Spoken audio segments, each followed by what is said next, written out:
ازي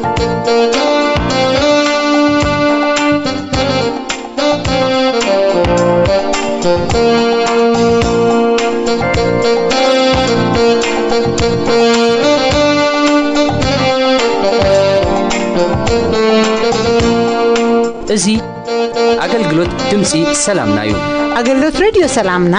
كل جزء مشت كابشو منتن فرعانك ساعة الشعاتة بزالسان حدن حتصير معبل يفنو حجي من اسين هيواتن زبل مدد حزنا قريبنا لنا عزينا النفكركم تخاتلتي مدبنا سلام اغزيابير املاح مسكول خاتكم يخون نلومي فلما غيرنا سرينا زلنا بمسرت مزمور داويت 119 قالكا نእግረይ መብራህት ዝብል በሐውና ፓስተር ግርማይ ተዳለወ ቀዳማይ ክፋል እንሆ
سلام راديو سلامنا بروخات حواتنا حتن لو معلتي امونغوكم كيني زخكافلكم باستر جرماي محرت بحال نلومي ام مزمور داويت 119 قصر 105 نعو كنري انا قال كان اغري مبراتي منغدي برهان ايو ازي برهان زخونه قال املاح سداديو ويكا اعواتيو غويتا مخانو اتي اعواتي مخانو الكا نغري مبراتيو الو جي تقال እግዚአብሔር እንታይ ብለናሎ ኢልና እንደህዳ ሐሲብና ተቃል እግዚአብሔር ዝብለና ዘሎ ነዚ ነገርዚ አዋህሊና ምን ተንሕሶ ነቲ አብ ቃሉ ዘለዎ ብርሃን አምላኽና እሱ ቃሉ ንእግረይ መብራህቲ መንገደይካ ብርሃን ይስለተባለ እቲ ብርሃን ዝኾነ ቃል አምላኽ ቃል ካን እግረይ መብራህት እቲ መብራህቲ አብ ጸልመተ ዝበርህ አብ ዝተደፈነኻ ጸልማት ዝቋጻጸሮ ድማ ዝዓይ ነገር እዩ ስለዚ እዚ እንታይ ልዩ ዝብል ዘሎ እንተላልናዮ እቲ ምስልማኖ ክንጽልዩ ንጅምር ነቲ ቃል እግዚአብሔር ምርዳና ኢና እንገልጽ ዘለና ነቲ ቃል እግዚአብሔር እንገልጸሉ መንገድ ድማ እቲ ቃሉ ብዝስዕብ ተአምራት አብ ህይወትና ክጸንዕ ንስኻ ንእጋረይ መብራህቲ ኢኻ ኢልና ክንጽውዖ ከለና ንእግዚአብሔር ነቲ እንጽውዖ ደለና ስም እግዚአብሔር አምላኽና ንሱ ባዕሉ ብርሃን ምዃኑ ቃልካ ንእግረይ መብራህቲን መንገደይ ብርሃን እዩ ካብ ብዙሕ ጸልማት ካብ ብዙሕ ድፉን ዝኾነ ጠቕጥቕ ጸልማት ዘለዎ ካብኡ ዘናግፈና ምዃኑ ካብኡ ዝሐጽበና ምዃኑ ካብኡ ዘጽሬና ምዃኑ ቃሉ እግዚአብሔር ልኢኹ ነቲ ቃሉ ልኢኹ ድማ አብ ኣብቲ ዝፍጸም ምእንቲ ከብጽሖ ኣብቲ በፈጸምታ መወዳእታ ምእንቲ ክገብረሉ ቃልካ ንእግረይ መብራህቲ እጂ መብራህቲ ኣበዩ ዝዓይ እንድሕዳልናዮ ኣብዚ ገጽ ምድርና ብዙሕ ሃይድሮ ኤሌክትሪክ ምንቅስቃሳት ኣለዎ እቲ ሃይድሮ ኤሌክትሪክስ ድማ 120 320 240 ዝብሉ ሃይድሮ ኤሌክትሪክስ ኣለዎ ኣብዞም ሃይድሮ ኤሌክትሪክስ እዚኣቶም ዘለዎ ድማ እሶም በብናቶም መብራህቲ ገብሩ ምዃኖም ካብኡ ዝበልጽ ግና 360 ቮልት እቲ ዝለዓለ ዝበሃል ካብቲ ዝለዓለ ግን እቲ ዝለዓለ ቃል ኣምላኽ ቃል ኣምላኽ ድማ ቃልካ ንእግረይ መብራህቲ ክብል ከሎ ንእግርና መብራህቲ ካብ ምንታይ ዘብርሃልና ካብ ጸልማት የብርሃልና ካብ ምንታይ ዘብርሃልና ንመንገድና መብራህቲ ኮይኑ ከም ጉልህ መብራህቲ ኮይኑ በሪሁ ኣብ ጸልመተ ክንረግጽ ከለና ብጸልመተ ድማ ክንሓልፍ ከለና ዝጎዳኣና ዘይብሉ ይኸውን እቲ ዝጎዳኣና ዘይብሉ ዝኸውን ድማ እቲ መዝሙር 119 ዝብሎ ዘሎ እቲ መዝሙር ከዓ ባዕሉ ከዓ ኣብቲ ዝማሪኡ ኣብቲ ግዲኡ ኣብቲ ዕይኡ ኣብቲ ፍሪኡ ኣብቲ ተልእኩ ኣብኡ ክሰርሕ ዝኽእል ምዃኑና እንዛረቦ ዘለና ስለዚ መኽፋት ቃልካ የብርህ እዩ ኢሉ ሕጂ እቲ ቃሉ ንእግርና መንገድና ካብ ብርሃን ምዃኑ እቲ መዝሙር 119 ቁጽሪ 130 ድማ ምስክራትካ መስተንክር ገይሩኒ ስለዚ ንነፍሰይ ትሕልዋ መኽፋት ቃልካ የብርህ መኽፋት ናይ ተቃል ንእግርና መብራህቲ ኮይኑ ካብ ጸልማትን ካብ ጎዳእን ካብ ተጻባእን ዘበለ ዘድሕን ምዃኑ እቲ መኽፋት ቃልካ ክንከፍቶ ከለና ቃል ኣምላኽ ከንርሕቦ ከለና ቃል ኣምላኽ ከንገልጾ ከለና ቃል ኣምላኽ ንሱ ንገርህታት ንሱ ንልሳናት ንሱ ንኹሉ አንደበታት ዘብርህ መብራህቲ ምዃኑ ኢና እንሪኦ ዘለና ሕጂ እቲ መዝሙር 130 ኣብቲ መዝሙር 119 ክንሪኦ ከለና መኽፋት ቃልካ የብርህ ንገርህታት ኣእምሮ ይህብ ኢሉ ንገርሂ ዝበሃል እቲ ገርሂ ኣበሳ ዘይብሉ ክብኣት ዘይብሉ ጉርሒ ዘይብሉ ነዚ ገርህታት እዚ ነዚ ገርህነት እዚ ነዚ አንደበት እዚ ዝሓልዎ ዝዓይ ኣምላኽ ንሱ ከዓይ ከሎ ድማ ከጽልሉና ወይ ከዓ ክባልሁና ዝኽእሉ ብርሃናት ኣለዎ ከጽልሉና ዝኽእሉ ወይ ከዓ ክበርሃልና ዝኽእል ብርሃናት ኣለዎ መኽፋት ቃልካ የብርህ ምግላጽ ቃልካ ድማ የብርህ ብትርጓሙ ቃል ድማ የብርህ ማለት እዩ ሕጂ እቲ ምግላጽ ቃሉ ዝግለጽ ዝትንተን ዝዓቢ ውስኽ ክኸውን ከሎ እቲ ቃልካ የብርህ ድማ ምትርጓም ቃልካ ምብራህ ቃልካ ምክሳት ቃልካ የብርህ እዩ ስለዚ እቲ ዘብርህ ብርሃን ኣብዚ ህይወትና ኣብ ክልቲኦም ጥቕስታት መዝሙር 119 ቁጽሪ 105 ንስኻ ጋሬ መብራህቲ ዝገብረሉ ኢሉ ኣብቲ መብራህቲ ዝኣተዎ ድማ ንገርህነትና ንአንደበትና ንውሳእ ቃልና ይብርህ ስለዚ ቃልካ ንእግረይ መብራህቲ ካብ ምንታይ የብርሃልና ኢልና ክንሓስብ ከለና ቃሉ ሰዲዱ ፈወሶም ካብ ጉዳጉዶም ኩሉ ድማ ኣናጎፎም ኢሉ ቃል ኣምላኽ መዘና ዘይብሉ ቃል ኣምላኽ መወዳደርቲ ዘይብሉ ቃል ኣምላኽ ምድራዊ ጥራይ ደይኮነ ሰማያዊ ዝኾነ ነገር እውን ዝኸፍት ስለ ዝኾነ እቲ ቃል እግዚአብሔር እንታይ ይብለና ኣሎ ኢልና ክንሓስብ ከለና ነቲ ቃል ኣምላኽ ንመንገድና ብርሃን እዩ ንስጉምትና ብርሃን እዩ ንሓሳባትና ብርሃን እዩ ንአንደበትና ብርሃን እዩ ነቲ ኩሉ እንገብሮ ዘበለ ኩሉ ብርሃኑ ዘብርህ ብብርሃቲ ስለ ዝኾነ እቲ ብርሃን እቲ ድማ ንመንገደይ ከዓ ብርሃን ኢሉ ቃልካ ነግረይ መብራህቲ እዩ ንመንገደይ ከዓ ብርሃን እዩ መብራህቲ ኣብ ዘይብሉ ቮልቴጅ ኣብ ዘይብሉ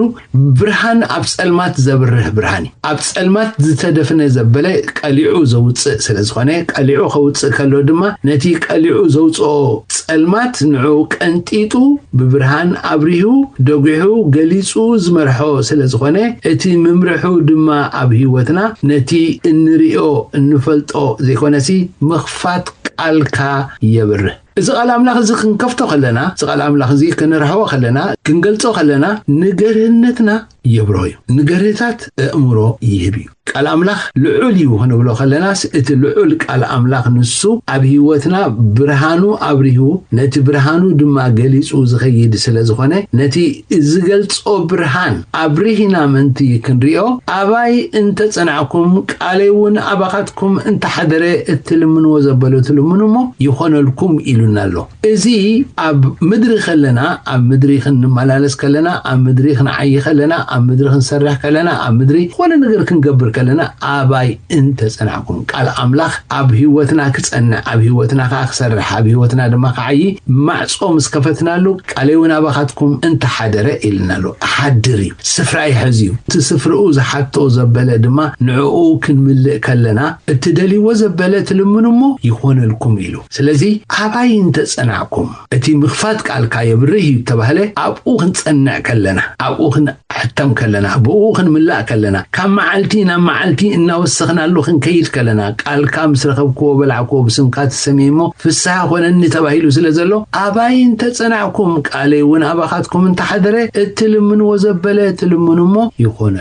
كل من أبز مدرزي لما نو زدليو بزوح نقرات قالو كابتوم لما نو زدليو أم مدرزلو بزوحات نقرات دما قال أملاخ حزنا بقال أملاخ تسنينا نتي إنقبرو زبالة خنقبر إلنا خنوفر كلنا نتقالو بزسعب تأمرات عبانا كاب حتيات كنصحنا كاب حتيات كسرينا كاب حتيات كل عنا قالون كبرهالنا اجزيابيهر برهان إيو قال كان غري مبرات المنقدي كابرهاني سلازولو ات برهان زخنا قال املاخ دما مخفات قال كاخا يبره تبايللو ات مبره قالو دما اباي انت تصنعكم قالي وانا باخاتكم تحدره تلمنمو يقونلكم يلنالو سلازي اتي ملمان ابي هوتنا رخب ترايدي زلمن سؤون ترايدي زلمن دليت زلو حتو زلو كل سب اب تحتي اغبا اغزيابير لماني ينبر وهابي كونن سلازي حاتياتنا كنسحيلنا بدلنا كنأمنيلنا قالوا أبي هوتنا كنحضرو خلنا قالوا أبي هوتنا كعي خلو قالوا من قدنا خون خلو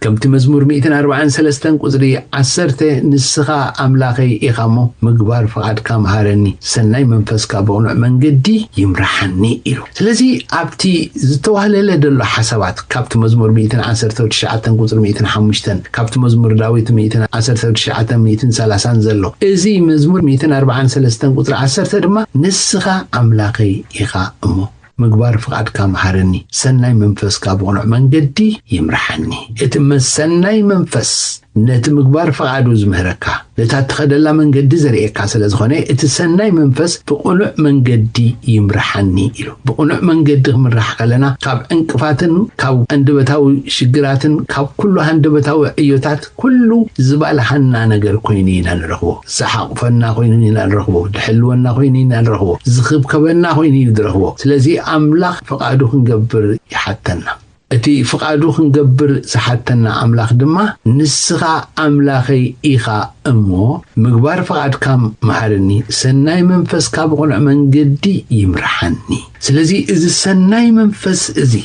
بقنع من قدي بزيد دانا قرق ودنا بمسكالكال زي بلا قدناتات ببروه بصفوف مبراهات زلوه سلازي خوني ات مبراهاتو نعندباتنا نحساباتنا فقادنا نخلو خون كالو اتي قال كان اقري مبراهات من قدي برهاني زبولو أملاخاوي حيلو نتا أملاخاوي حيلو دما نسغا أملاخي إخامو مقبار فقعد كا مهارن السناي منفس كابقنع من قدي يمرحني إلونالو كل مرحنا زدلي እግዚአብሔር አምላክ ስለዘሎ እቲ ዝመርሐና እግዚአብሔር ንሱ መሪሑ ኣብቲ ዝድለል ቦታ መንቲ ከብጽሐና ንኸደሉ መንገዲ ኣይንፈልጦን ኢና ንመንገድና ዝፈልጦን መንገድና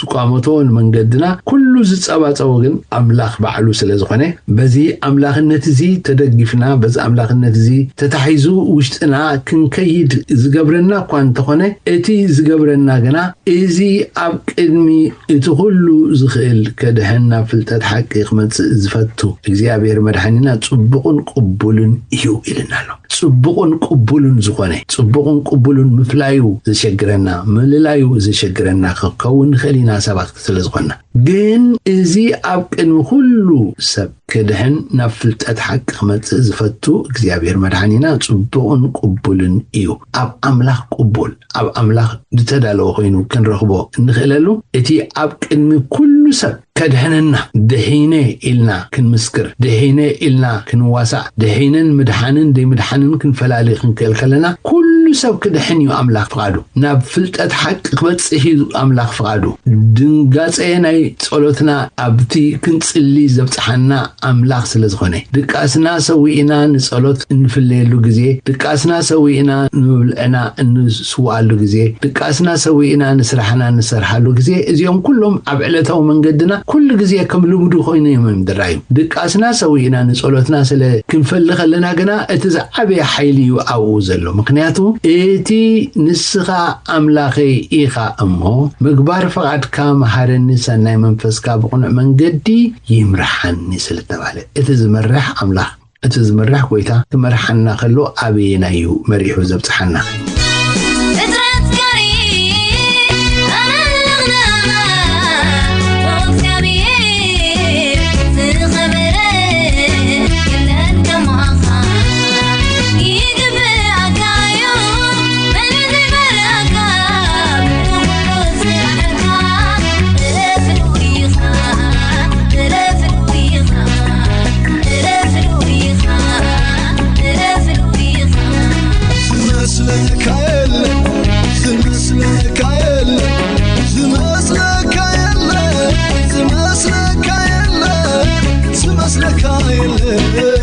سعيب قا حونا أقل جون زحلف وسمون جمرو نزمن زي على لي وزبل لمو دما نقحو دوبلو زبل مقتصلتو حيزلنا قريب له نكتاتلو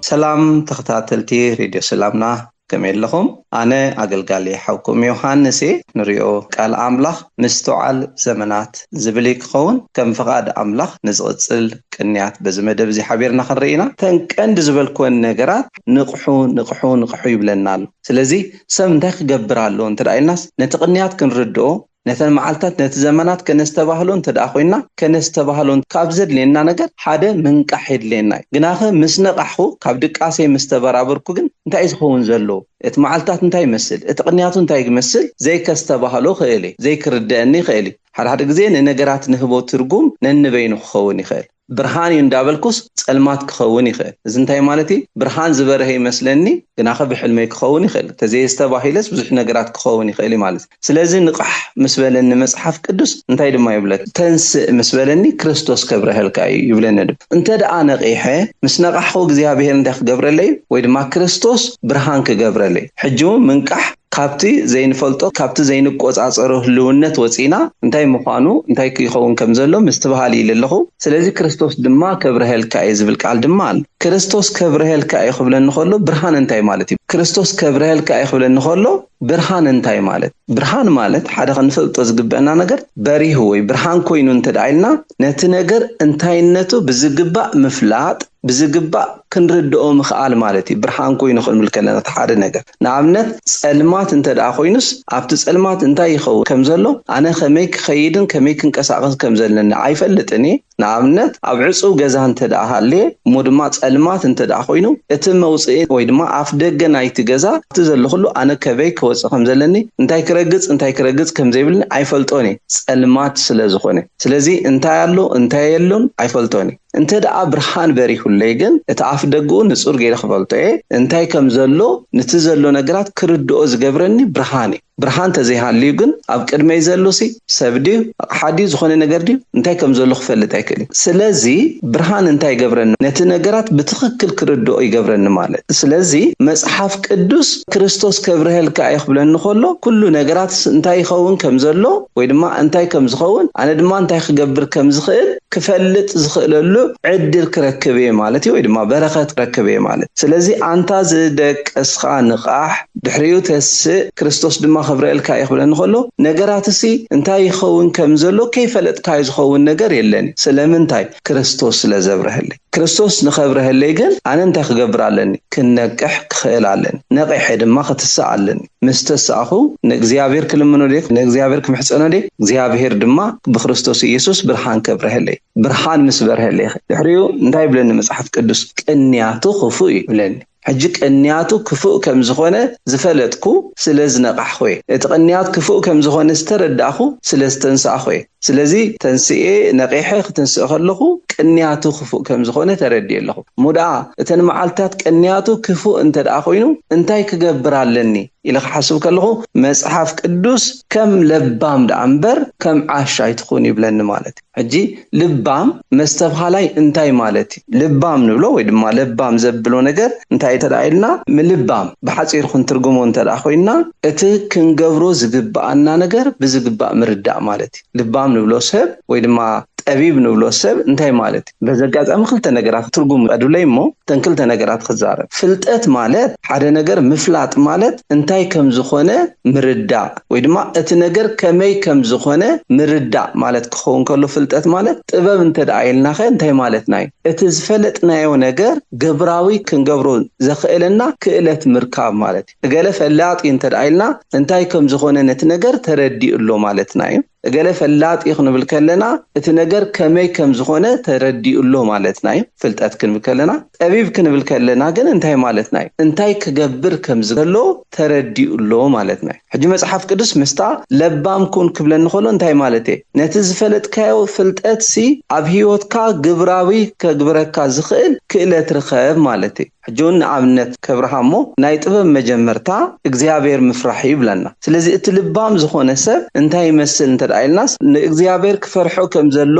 ተረዲኡ ማለት ጥራይ ዘይኮነስ ልባም ሰብ ክንብል ከለና ነቲ ክፈርሖ ዝግባእ ኣምላኽ ከም ዝፈርሖ ተረዲኡ ፈሪሃ እግዚአብሔር ዘሎ ህይወት ክነብር ክእለት ምርካብ ማለት ኣብ ምእታውን መውፅኡን ኣብቲ ዝገብሮ ነገራት ግብርታቱ ኩሉ ብፈሪሃ እግዚአብሔር ዘሎ ክነብር ከሎ እዚ ሰብ እዚ ልባም ኢና ንብሎ ስለዚ ኣብቲ ክፍሊ እንታይ ዝብላሎ ከም ለባማት ደኣ እምበር ከም ዓያሹ ከይንኸውን ብጥንቃቐ ተመላለሱ ብለና ከሎ ብጥንቃቐ ማለት ብምስትብሃል ግበሮ ስለምንታይ ዓያሹ ቶም ዓያሹ ዝኾኑ ሰባት እንታይ ይኮኑን ማለት እዩ እንታይ ክገብሩ ከም ዝግብኦም ኣየስተባህሉን እዮም ማለት እዩ ለባማት ሰባት እንታይ ክገብሩ ከም ዘለዎም ዝተረድኡ ክእለት ዘለዎም ማለት ስለዚ ምስተውዓል ዘመናት ክንብል ከለና ነቲ ዘመናት ተስተባሂልና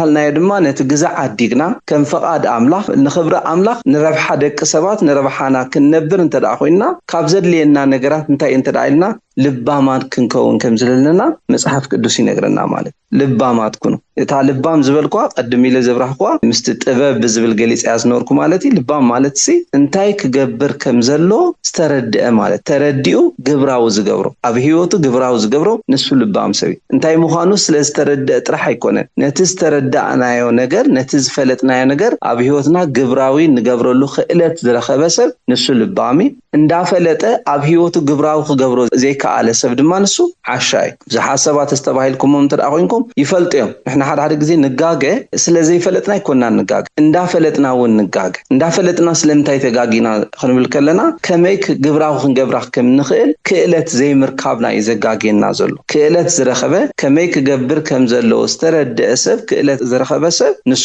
ኣብ ህይወቱ ግብራዊ ስለ ዝገብራ ልባም ዝበሃል ሰብ ንሱ ስለዚ ጠቕለል ኣቢለን ምግላጽ ዝኣክል ኣብቲ ናይ ኤፌሶን ሪኦ ዘለና ብቐንዲ ከም መበገሲ ሓሳብ ክወስዳ ዝደለኹን ከም መእተዊት ክትኮንና ድማ ንሎሚ ዝዛረበላ ዘለኹ ምስትብሃል ዘመናት ስለ ዝብል ዘለኹ ዘመናት ንኸነስተባሃል ድማ ብቐዳምነት ካብቲ ደቂስናሉ ዘለናስ ምድቃስ ክንነቅሕ ክንባራበር የድልየና ነቂሕና ምስተሳእና ድማ ክርስቶስ ከብርህልና ክርስቶስ እንተደኣ ኣብሪሁልና ብርሃን ክርስቶስ ናብ ህይወትና እንተደኣ መጺኡ ነገራት ኩሉ ብጸልማት ኣይክኸውን ብጸልማት መላለሰብ እንታይ ከም ዝረግጽ ኣበይ ከም ዝኸይድ ናበይ ከም ዝኸይድ ዘይክፈልጥ ይኽእል በእምሩ መብጽሕየ ክበጽሖ ዝደለኹ ቦታ ፈልጥ ይብልኸውን ግና ኸጸልማት ግን ነቲ መገዲ እውን ነጺሩ ስለ ዘይረኣየና እቲ ዘጓንፈና ነገራት ከይፈለጥናዮ ናብ ጽድፊ እውን ክንኣት ንኽእል ኢና ግና ብርሃን እንተመጺኺ ብርሃን እንተደኣ መጺኡ ኣበይ ክንረግጽን ኣበይ ክንከይድ ኣካይዳና እንታይ ክመስል ከም ዘሎ ብርሃን ስለ ዝኸውን ነገራት ነጺሩ ስለ ዝረኣየና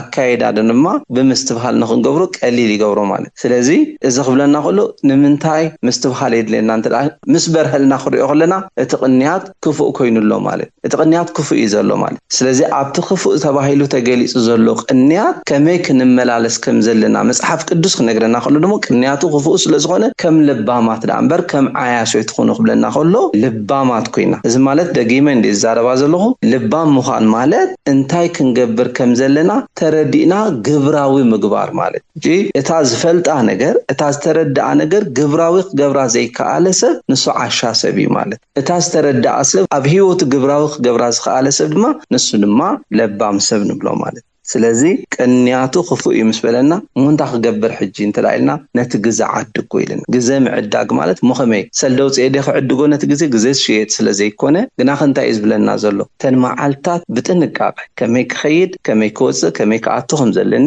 እንታይ ክገብር ከም ዘለኒ ብምስትብሃል ክገብሮ እዩ ማለት ብምስትብሃል ክገብሮ ዝሕግዘኒ እንታይ እንተላይልና ክርስቶስ ኣብርሂለይ ስለዘሎ ብብርሃን ስለዝኾነ ሙጻኢ ምእታዊ እንታይ ክገብር ከም ዝኽእል ብርሃን ኮይኑለይ ስለዘሎ ከምቶም ካልኦት ብጸልማት ስለዘይኮነ በቲ ብርሃን ከመይ ክመላለስ ከም ዘለኒ ይራኣየኒ ስለዘሎ እንዳስተባሃልኩ ክገብሮ እዩ ማለት ስለዚ ዘመናት ምስትብሃል ዘመናት ኢለ ዝጀመርኳ ንሎሚ ትምህርተይ ከም መእተው ክንወስዳታ ትምህርቲ እዚኣሞ ባርከ ዘመናት ምስትብሃል ዘመን ክኾነልና ንቑሑ ዝብል ቃል ኣምላኽ መልእኽቲ ናባና መጺሎሞ ድምፂ ናባና መጺሎ እግዚአብሔር እንታይ ይብለና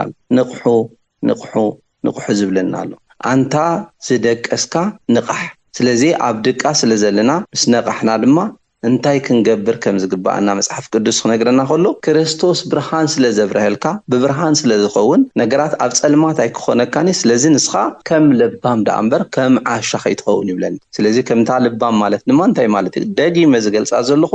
እቲ ዝፈለጥካዮ ነገር ግብራዊ ትገብረሉ ክእለት ምርካብ ማለት ምፍላጥ ጥራይ ዘይኮነስ እቲ ዝፈለጥክዎ ነገር ኣብ ህይወተይ ግብራዊ ዝገብረሉ ነገር ምፍላጥ ወይ ተረዲእ ግብራዊ ዝገብረላ ክእለት እንተዳረኺበ ኣነ ልባም ሰብ እየ ማለት ካብ ዓሻ ዝፈለኒ እቲ ዓሻ እንታይ ክገብር ከም ዘለዎ ክእለት ጎዲልዎ ኣሎ ማለት ዓሻ ፍልጠት ዝጎደሎ ጥራሕ ኣይኮነን እንዳፈለጠ ሰቡን ዝዕሸ ሰብ ኣሎ ዓሻ ዝኾነ ሰብ ኣሎ እንታይ ስለ ዝጎደሎ ነታ ዝተረዳኣን ነታ ዝፈለጣን ነገር ግብራዊ ክገብራ ዝኽእሎ ክእለት ዝጎደሎ ሰብ ንሱ ዓሻ ሰብ እንዳፈለጠ ዝጋገ እንዳፈለጠ ታ ዝፈለጣ ነገር ኣብ ህይወቱ ግብራዊ ክገብር ተዘይክኢሉ እዚ ሰብ እዚ ክእለት ጎዲልዎ ኣሎ ነታ ዝፈልጣ ነገር ግብራዊ ዝገብራ ክእለት ጎዲልዎ ኣሎ ስለዚ ሰብ እዚ ዓሻ ይንብሎ ስለዚ ከም ዓሻ ይትኾኑ ብጥንቃቐ ተመላለሱ ብምስትዋል ተመላለሱ ክብለና ከሎ እቲ ቅንያት ክፉእ ተዘይስተባሂልናዮ ብጥንቃቐ ክንመላለስ ተዘይክኢልና እንታይ ክንከውና ዝደለናዮ ዘይኮነስ ዘይደለናዮ ነገር እንዳገበርና ነገዛ ርእስና ክንረኽቦ ንኽእል ኢና ማለት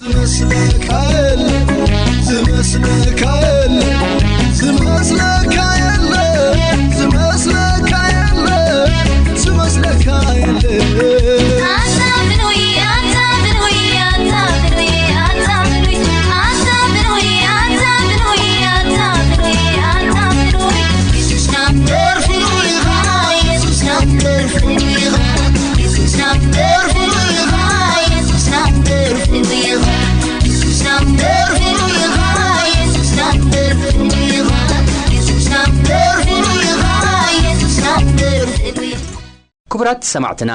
አገልግሎት ድምፅ ሰላምና ኢኹም ክትከታተሉ ጸኒሕኩም ብኢንተርኔት ንእትከታተሉና ኣብ መርበብ ሓበሬታ www.salamna.org ትረኽቡና ከምኡውን ብፌስቡክን ብዩቲዩብን ኣብ ቮይስ ኦፍ ሰላምና ትረኽቡና ሕቶ ርኢቶ ወይ ከዓ ከተበርክትዎ እትደልዩ ሓበሬታ ምዝህልወኩም ቮይስ ኦፍ ሰላምና @yahoo.com ኢልኩም ስደዱልና ጽባሕ እቲ ጥዑም ዜና ዝብል ፕሮግራምና ክትከታተሉ ብኽብሪ ንዕድመኩም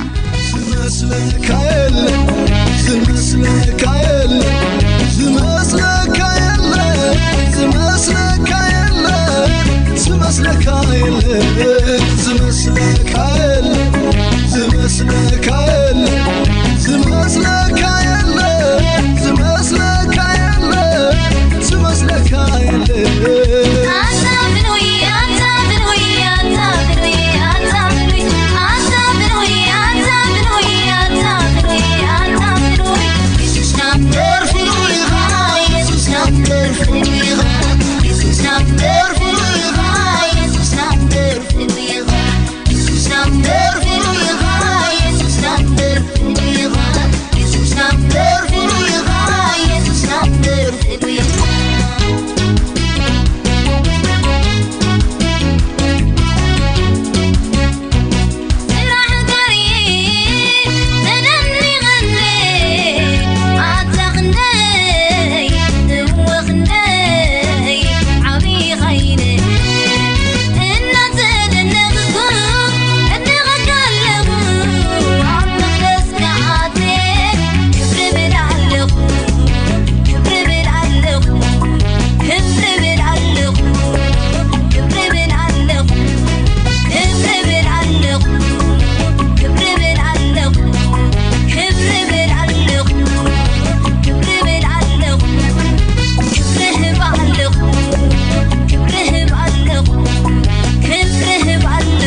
ወለዲ መርገም ሓዲግና ስለ ደቅና ናብ ጸሎት ንመለስ ሐዋርያ ጳውሎስ ኣብቲ ኣብ መወዳእታ ዘመን ክፉእ ዘመን ከም ዝመጽእ ጠንቂቕና ኣሎ ስለዚ ነቲ ኣብ መንጎናን ኣብ መንጎ ደቅናን ተፈጢሩ ዘሎ ናይ ዕድመ ጋግ ንኽንረድኦም ከይከኣለና ኣእዛናን ደገ ልብናን ከፊትና ንኽንሰምዖም ምእንቲ ስለ ገዛ ርእስና ምኹሉ ንጸሊ ብሰንኪ ኣብ ኩሉ ኩርናዓት ህይወት ዘጋጥሞም ጸቕጢ ወጥሪ ፍርሂ ምሽቁራር ካብ ዘይደልይዎ ሓደገኛ ውሳኔታት ድሒኖም ቅርዑውን ጥዒን ንርሑቕ ዝዓለመ ህይወት ንኽመርሑ ንጸልየሎም ካብቲ ኣብ ልዕሊ መንእሰያት ተፈንዩ ዘሎ መንፈስ ናይ ርክሰት ዕብዳንን ግብረ ሰደማውነትን ካልእን ንኽዕቀቡ ነቲ ሓቀኛ መገዲ ኣምላኽ ክረኽብዎ ብዕረፍቲ ንኽመላለሱ ነቲ ኣብዛ ዓለም እዚኣ ዝገዝእ ዘሎ ክፉእ መንፈስ ብንጹር ኣለልዮም ካብ መርበቡ ሓራ ኮይኖም ነቲ ጽቡቕ ብምድላይ ህይወቶም ኣብ ትሕቲ መንፈስ ቅዱስን ቃል ኣምላኽን ንኸግዝኡ ንጸልየሎም ካብ ትዕቢትን ትምክሕትን ርሒቖም ንገዛእ ርእሶም ትሕት ብምባል ንገጽ ዓበይቲ ክፈርሁን ከኽብሩን ንጸልየሎም ደጋጊምና ንጸልየሎም